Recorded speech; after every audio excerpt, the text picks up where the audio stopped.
Abul Abbas Ahmad ibn Ishaq, lahir pada 28 September 947 dan wafat pada 29 November 1031, dikenal dengan nama pemerintahannya Al-Qadir Billah, yang berarti diperkuat oleh Tuhan.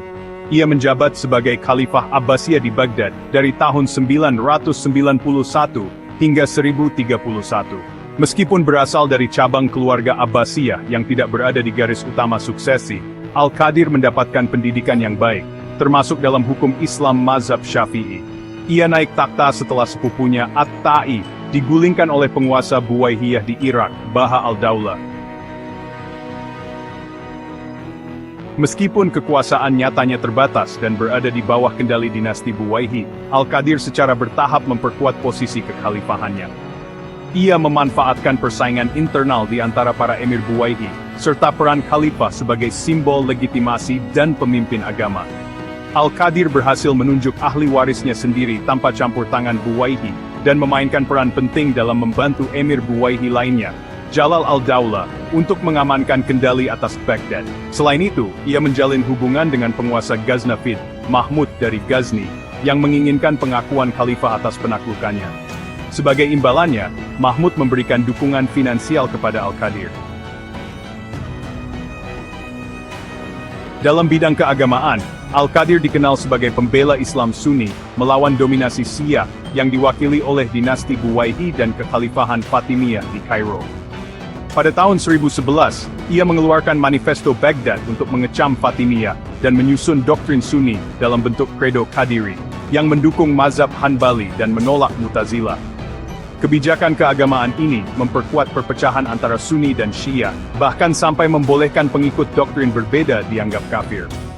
Pemerintahan Al-Qadir menandai kebangkitan kembali kekhalifahan Abbasiyah sebagai kekuatan politik independen, dan memulai apa yang dikenal sebagai kebangkitan Sunni pada akhir abad tersebut. Al-Qadir lahir pada 28 September 947 di Baghdad. Ayahnya, Ishaq, adalah putra Khalifah Al-Muqtadir, yang memerintah dari 908 hingga 932, sementara ibunya adalah seorang selir bernama Tammani atau Dimna. Pada Desember 945, sesaat sebelum kelahirannya, Baghdad dan seluruh Irak dikuasai oleh dinasti Buwai. Meskipun mereka pro-Syiah, dinasti Buwaihi mempertahankan kekhalifahan Abbasiyah demi legitimasi politik. Dalam praktiknya, para khalifah Abbasiyah hanya menjadi penguasa boneka yang terbatas pada istana mereka. Sebagai seorang pangeran Abbasiyah muda, Ahmad tinggal di Istana Tahirid di Baghdad, dan menerima pendidikan berkualitas tinggi. Ketika ayahnya meninggal pada bulan Maret 988, Ahmad terlibat perselisihan dengan saudara tirinya mengenai warisan keluarga. Ia bahkan sempat bersembunyi untuk menghindari penangkapan sebelum mencari perlindungan di Basra selama 3 tahun.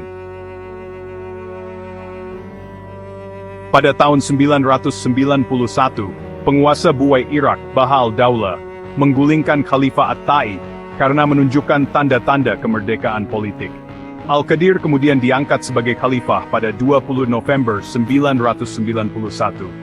Meskipun ada ketegangan sebelumnya antara mereka berdua, Al-Qadir memperlakukan pendahulunya dengan baik, dan tidak melakukan tindakan brutal seperti membutakan mata, sebuah praktik umum terhadap khalifah yang digulingkan.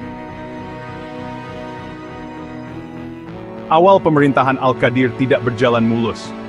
Dalam perjalanan menuju Baghdad untuk mengambil takhta, ia ditahan oleh tentara Turki yang menuntut pembayaran donasi besar. Selain itu, khotbah Jumat pertama atas namanya juga tertunda karena tuntutan serupa dari pasukan Turki dan Daylamite. Pada usia 45 tahun, Al-Qadir menjadi Khalifah Abbasiyah tertua yang naik takhta saat itu. Awalnya ia dianggap sebagai boneka dinasti Buwaihi yang patuh terhadap kebijakan mereka. Namun seiring waktu, ia mulai menunjukkan kemandirian politiknya, dengan menunjuk pejabat sendiri, dan mengelola urusan internal, tanpa banyak campur tangan dari pihak Buwaihi. Dinasti Buwai tetap menjadi ancaman utama selama masa kekhalifahan Al-Qadir. Para emir Buwaihi sering bersaing satu sama lain untuk supremasi politik, terutama dalam mengendalikan Baghdad dan khalifah sebagai simbol legitimasi mereka. Ketegangan ini memberi ruang bagi Al-Qadir untuk memperluas otoritasnya secara perlahan. Pada tahun-tahun berikutnya, Al-Qadir memainkan peran penting dalam mendukung emir-emir tertentu, seperti Jalal al-Daulah, untuk mempertahankan kendali atas wilayah mereka. Ia juga memanfaatkan dukungan populer dari komunitas Sunni Baghdad untuk melawan dominasi Syiah. Salah satu sekutu terpenting Al-Qadir adalah Mahmud dari Ghazni. Hubungan ini saling menguntungkan.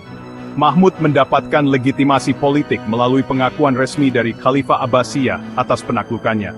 Sementara itu, dukungan finansial Mahmud membantu meringankan tekanan ekonomi yang dialami oleh Istana Abbasiyah akibat pajak berat dari dinasti Buwayhi. Dalam bidang agama, Al-Qadir memanfaatkan pendidikannya dalam hukum Islam untuk memulihkan otoritas moral kekhalifahan Abbasiyah.